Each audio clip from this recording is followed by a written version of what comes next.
I live with 4 girls. I also have a wife and a female dog. And guys, I'm 39 years old and I look like this, so there you go.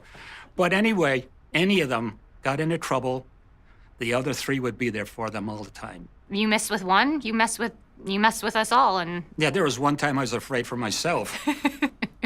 You don't mess with the Pleva sisters. Yes. Do you remember that day?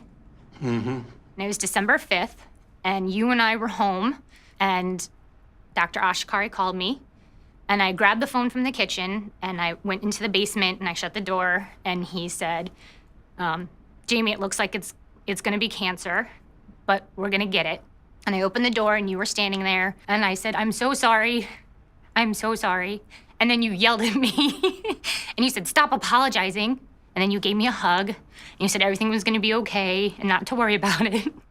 That was a bad evening.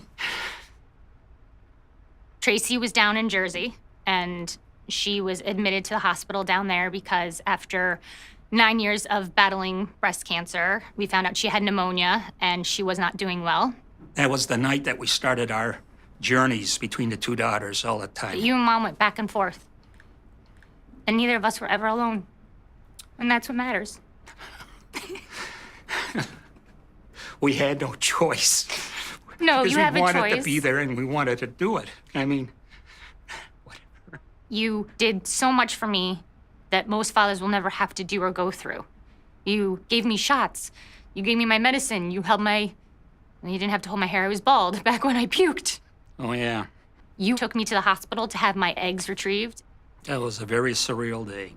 And I remember you coming in and saying, today I'm helping one daughter say goodbye and bring an end to her life and help another daughter secure her future. Because we had to go to Tracy's funeral right afterwards. Do you think you ever fully dealt with or accepted the loss of Tracy? Never will accept it. No way. I always feel like it should have been me. I don't think I'm ever gonna forgive myself for being here when she's not. I don't know what to say. If anybody should feel guilty, it should be me, not you. I'm the one that carried the gene. My mother died of cancer, 2 of her sisters died of breast cancer. You survived it, you're doing a good job at it. Do not think of anybody else but yourself right now. One has died. You're not gonna die on me. There's no friggin' way you're gonna make it. There will never be words that can say thank you, because in a way you guys saved my life. When I wanted to stay in bed and not get out and not fight and not go to chemo, you guys were the ones who came in and said, you can do this. I love you. It's gonna be okay. That's why I was strong. I had you. I had Mom. I had my sisters. If you weren't as strong as you were, I wouldn't have been able to handle it as well as I tried to handle it. So, I mean, if anything, I want to thank you for being strong.